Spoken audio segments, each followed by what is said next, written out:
नाज़रीन, अवामी न्यूज़ में ख़बरनि जो सिलसिलो जारी है। इन वक़्तु असीं तव्हांखे हैदराबाद में ख़बर ॾींदा आहियूं त क़ौमी अवामी तहरीक जे सरबराह अयाज़ लतीफ़ पलेजो लतीफ़ाबाद 8 में ख्वाजा कॉलोनी पहुची इंतज़ामी मुलज़माना नाअहली जे करे ट्रांसफार्मर फाटण जे करे शहीद थियल 7 जवाननि जे वारसनि सां ताज़ियत कई। इन मौक़े ते मीडिया सां ॻाल्हाईंदे अयाज़ लतीफ़ पलेजो चयो त 7 माण्हू फ़ौत थियण जी ज़िम्मेवार वावड़ा वफ़ाक़ी सूबाई हुकूमत बेगुनाह माण्हुनि जे क़त्ल जी ज़िम्मेवार आफ़ीसरनि ते केस दाख़िल कयो वञे। अयाज़ लतीफ़ पलेजो चयो त वफ़ाक़ी सूबाई हुकूमत फ़ौत थियल नौजवान जे वारसनि खे 1-1 करोड़ रुपया मुआवज़ो ॾे। इंसान जी ज़िंदगी जी का क़ीमत न आहे। 1 करोड़ वफाकी हुकूमत दे और 1-1 करोड़ सूबाई हुकूमत दे, वो भी अजाला नहीं होगा। किसी की जान का कोई अजाला नहीं होता। 50 करोड़ 50 अरब भी किसी मजलूम की जान का अजाला नहीं होता, मगर फकत इसलिए ये हमारी माँ है, ये हमारी माँ है, उस बच्चे की माँ है।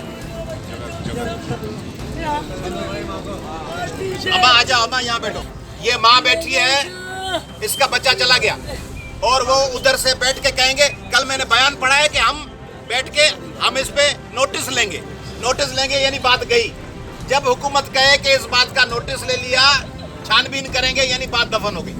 उसका तो चांद का टुकड़ा चला गया, उसको तो जिंदगी का सहारा चला गया। आप कहेंगे नोटिस ले लिया। 23 साल का बच्चा 23 साल माँ की गोद में पैदा होने से बड़ा होके उस 23 साल बच्चे को आपने मार दिया। ये आपने कत्ल किया है ना।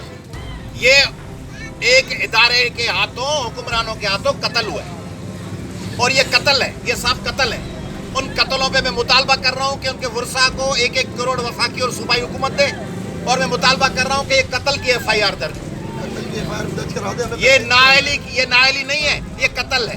कत्ल की FIR दर्ज करवाएं 302 की और जो इसमें मुलविस हैं इसको के अमलदार हों, सूबाई या वफाकी हुकूमत के नुमाइंदे हों। कल वजीर आजम साहब को कहना चाहिए था कि गवर्नर साहब चले जाएं। बिलावल साहब को कहना चाहिए था कि भाई। मज़ीद खबरों और तफसीलात के लिए विजिट करें हमारी वेबसाइट www.awamiNewsHD.com।